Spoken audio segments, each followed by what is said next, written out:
전주 리사이클링타운 재활용 쓰레기에서 2차 감염 위험 때문에 따로 처리해야 하는 의료 폐기물이 대거 발견됐습니다.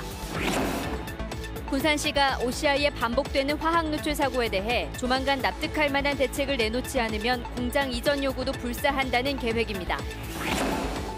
군산조선소 폐쇄의 여파가 커지고 있지만 현대중공업은 아직 조선소를 재가동하기는 어렵다고 밝혔습니다. 정부가 농민단체 반발에도 쌀 5만 톤을 공매했습니다. 농민단체는 국회 앞에서 나락투쟁을 벌였습니다.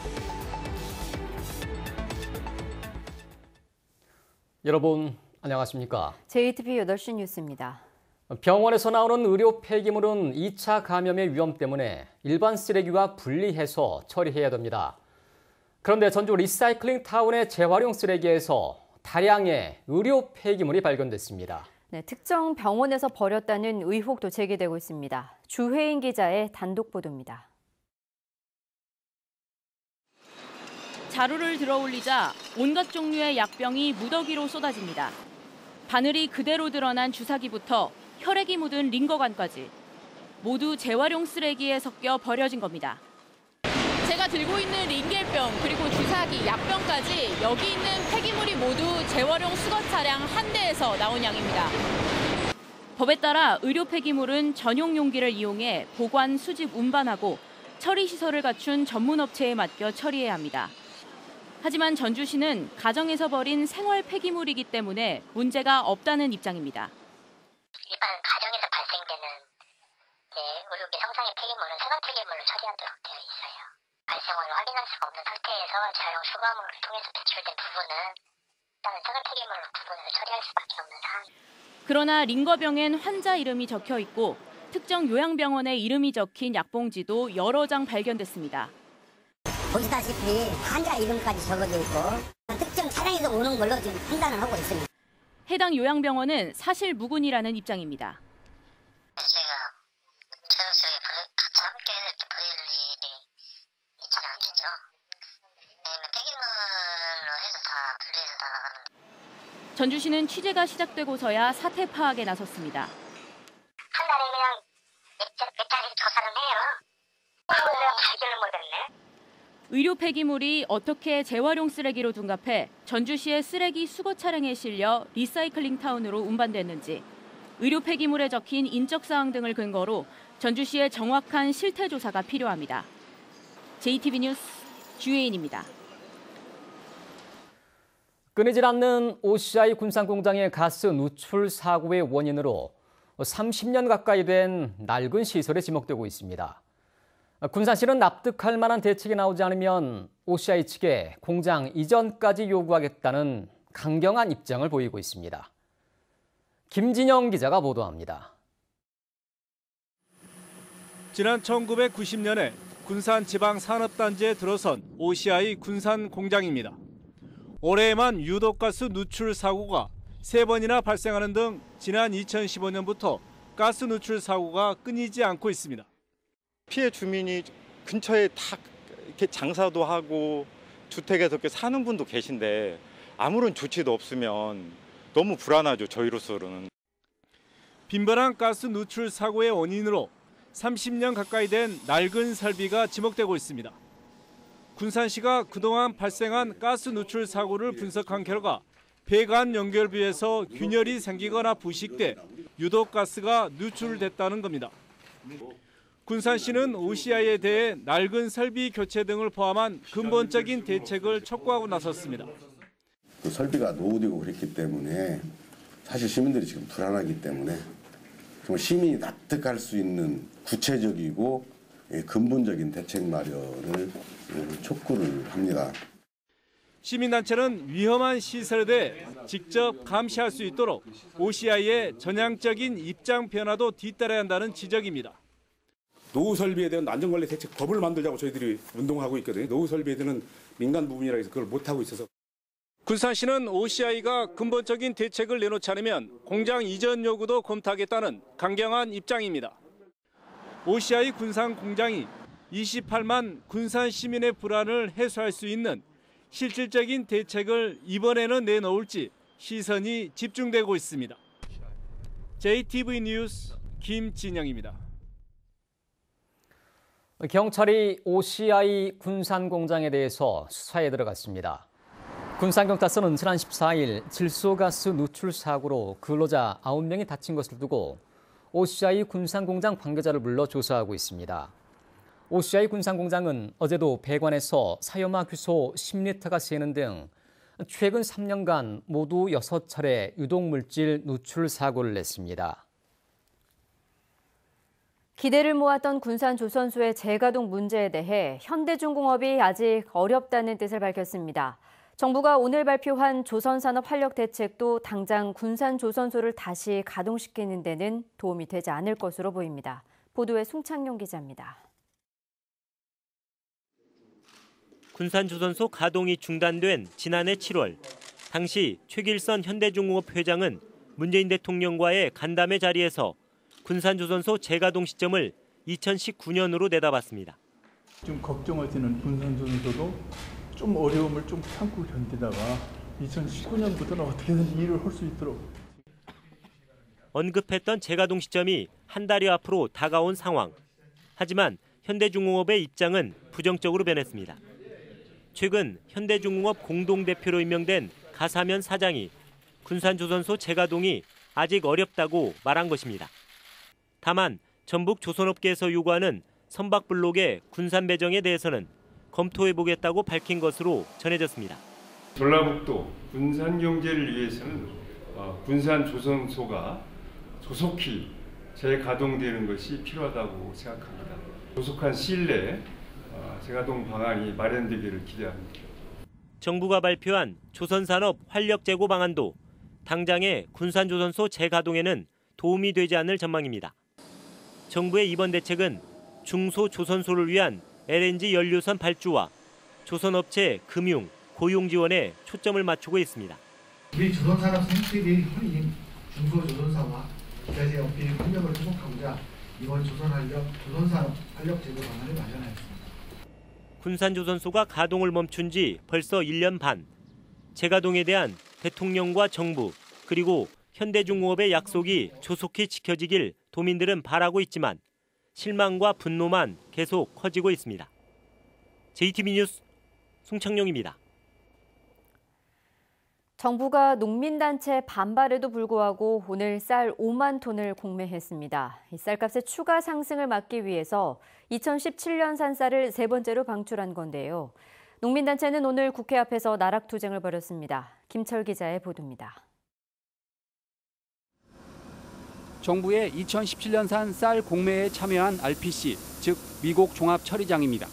이번 쌀 공매에 전북에서는 89곳의 농협과 민간업체가 참여했습니다. 쌀 공매는 올 들어 세 번째입니다. 지난 6월 10만 톤의 공매를 시작으로 지난 8월 4만 톤, 이번엔 5만 톤의 쌀이 방출됐습니다. 정부가 비축미를 잇따라 푸는 건 쌀값 오름세를 막기 위해서입니다. 올 1월 초 3만 9,423원이었던 20kg 쌀값은 11월 중순에 4만 8,421원으로 23%가량 올랐습니다. 주로 단체 급식용이나 요식업체에 공급될 이번 공매쌀은 지난해 생산된 물량이라 쌀값 하락을 부추길 가능성은 크지 않습니다. 현재 대부분 소비자들은 2018년도산 햅쌀을 소비하고 있습니다. 그렇지만 오늘 정부 구매는 2017년도산 쌀에서 했기 때문에 현재 쌀값의 영향은 제한적일 것으로 판단하고 있습니다. 농민단체는 그러나 현재 쌀값이 크게 오른 게 아니라 예전 가격을 되찾았을 뿐이라고 강조하고 있습니다. 따라서 정부가 5년 단위로 발표하는 80kg 쌀값의 목표 가격 19만 6천 원을 적어도 24만 원까지는 더 올려야 한다고 주장합니다. 생산비도 지금 보장이 안 되고 있는 상태에서 농사를 짓다 보니까 쌀값이 24만 원 정도는 받아야 영농비하고 거기에 대한 인건비가 나온다 해서 저희가 24만 원을 요구를 하고 있는 거죠. 쌀 목표 가격 인상을 요구하며 오늘 국회 앞에서 나락 투쟁을 벌인 농민회는 다음 달 1일 2차 투쟁을 펼치기로 했습니다. JTB 뉴스 김철우입니다. 전북 주요 기업들의 장학기금 후원 약정이 제대로 지켜지지 않는 것으로 나타났습니다. 전주시 의회 서윤근 의원은 A건설의 경우 2016년까지 10억 원을, 전주 인재육성재단에 후원하기로 약정했지만 4억 5천만 원만 이뤄졌고 B건설은 5억 원을 약정했지만 1억 원만 후원이 이루어지고 2008년 이후 중단됐다고 밝혔습니다. 이 밖에 일반인들의 후원금도 계속 감소하고 있어 후원자 발굴 등의 노력이 요구되고 있습니다. 전북대학교에 약대가 설치될 가능성이 매우 높아졌습니다. 약대 정원이 결정됐고 이제 어느 대학에 배분할지만 남은 상태입니다. 최종 결과는 늦어도 내년 2월쯤 나올 것으로 보입니다. 조창현 기자가 보도합니다. 보건복지부가 2020학년도 약대 정원을 60명 늘리기로 확정했습니다. 이제 교육부가 어느 대학에 정원을 배분하느냐만 남아있는 상태입니다. 기존에 35개 약대에 정원을 배분하기는 사실상 어렵기 때문에 신설 약대가 만들어질 가능성이 높은 상황. 지난 3년간 약대 유치를 추진해온 전북대는 절호의 기회를 맞았습니다. 전북대는 지역 농생명 산업과 연계한 혁신적 커리큘럼으로 연구 약사 육성을 차별화 전략으로 내세우고 있습니다. 또 의대는 물론 수의학, 자연과학, 화학공학 등 신약 개발을 위한 학제 간 협력 기반이 잘 갖춰져 있는 것도 강점입니다. 전북대학교가 모든 게 다 갖춰져 있는데 약학대가 하나가 빠져 있습니다. 그러다 보니까 이제 대학의 서로 시너지 효과라든가 종합적인 효과가 없어요. 약학대학이 들어서면은 딱 빠진 키워드가 채워져서 굉장히 괄목할 만한 성장이 된다고 생각합니다. 현재까지는 지역 거점 대학인 전북대와 제주대에 약대를 신설해 정원을 배분할 가능성이 높아 보입니다. 문재인 정부의 지역 균형 발전과 거점 국립대 육성이라는 교육 목표와도 일치하기 때문입니다. 의대가 있으면서 학생 10,000명 이상인 대형 거점 국립대 가운데 약대가 없는 곳은 전북대가 유일해 다른 대학과의 형평성 문제도 제기되고 있습니다. 가장 큰 변수는 수도권 사립대학의 도전과 정원 증원에 반대하는 약사회의 반발입니다. 교육부는 다음 달 안에 약대 정원 증원을 원하는 대학들의 신청을 받아 늦어도 2월 중순까지는 정원 배분 문제를 마무리 지을 계획으로 알려지고 있습니다. JTB 뉴스 조창현입니다.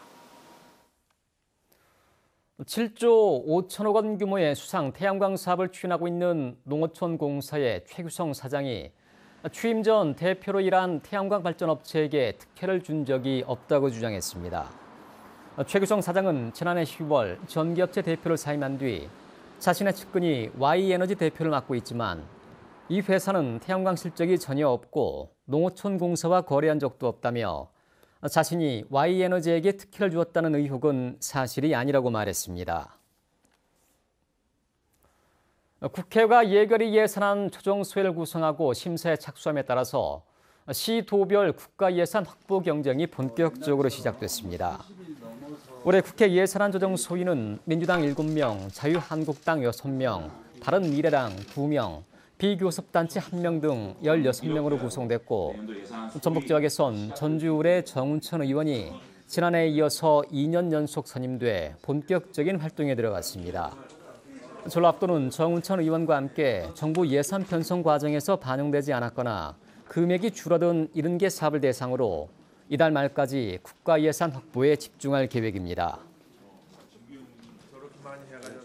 전북의 청소년과 교사들이 함께 만드는 영화축제, 전북 청소년 영화제가 막을 올렸습니다. 국가대표급 배우들이 선보이는 뮤지컬 플라잉도 소개해드립니다. 정원희 기자입니다.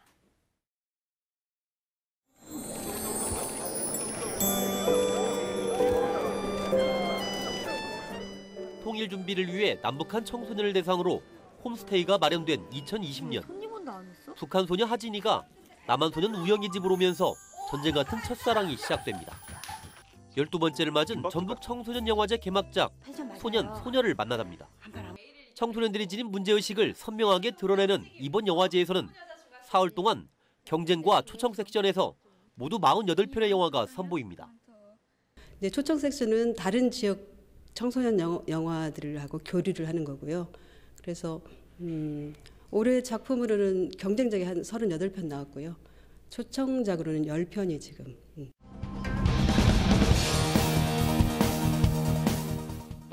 역사 속 화랑과 도깨비가 시간의 문을 통해 21세기 경주의 한 고등학교를 넘어오면서 좌충우돌 판타지가 펼쳐집니다. 대사 없이 진행되는 넘버원 퍼포먼스 뮤지컬 플라잉은 국내뿐 아니라 외국에서도 큰 호응을 얻고 있습니다.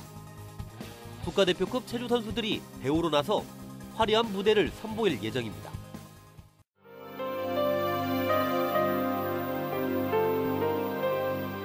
회화와 영상작품을 오가는 일본 작가 아리미치 이와사와가 전주를 찾았습니다. 현대미술의 흐름을 살펴보고 우리나라와 일본의 예술 교류를 위한 초대전입니다. 자신의 삶을 곰곰이 뒤돌아볼 수 있게 만드는 이번 전시회는 오는 25일까지 이어집니다. JTB 뉴스 정원익입니다. 운행되고 있는 버스의 위치를 알려주는 전자노선도가 시내버스 내부에 설치됩니다. 전주시는 1차로 시내버스 250대에 버스 노선 위치, 환승 정류장에 관한 정보를 제공하는 전자노선도를 설치해 12월 하순부터 본격적으로 운영에 들어갈 계획입니다. 전주시는 전자노선도의 한글뿐만 아니라 영어 일본어 서비스도 제공하고 내년까지 나머지 170대의 전자노선도를 모두 설치하기로 했습니다. 전북의 첫 미투 사건의 피고인이 법정 구속됐습니다. 전주지법 제2형사부는 극단 여배우들을 추행한 혐의로 기소된 전주 모 극단 전 대표 최모 씨에게 징역 1년 6개월을 선고한 뒤 법정 구속하고 성폭력 치료 프로그램 120시간 이수, 아동청소년시설 취업 제한 10년을 명령했습니다. 재판부는 피고인이 우월적 지위를 악용해 미성년자를 비롯한 피해자를 여러 차례 강제추행해 죄질이 불량하다고 판시했습니다. 최 씨는 지난 2월 여배우 송원 씨의 미투로 범행 사실이 처음 폭로됐고 검찰 조사에서 여배우 3명을 추행한 사실이 드러나 기소됐습니다. 제17회 전주 노인대학 졸업생이 임직원과 학생 등 200여 명이 참석한 가운데 전주 노인회관 강당에서 열렸습니다. 올해 졸업식에서는 배움에 대한 열정으로 1년간의 교육과정을 이수한 학생 106명에게 졸업장이 수여됐으며 각 부문별 우수 학생에 대한 시상도 이어졌습니다. 오늘 오전 11시 반쯤 완주군 운주면의 한 도로에서 1톤 화물차가 마주오던 승용차와 충돌하는 사고가 났습니다. 이 사고로 승용차에 타고 있던 75살 박모 씨가 숨지고 화물차 운전자 45살 김모 씨 등 3명이 크게 다쳐 인근 병원에서 치료 중입니다.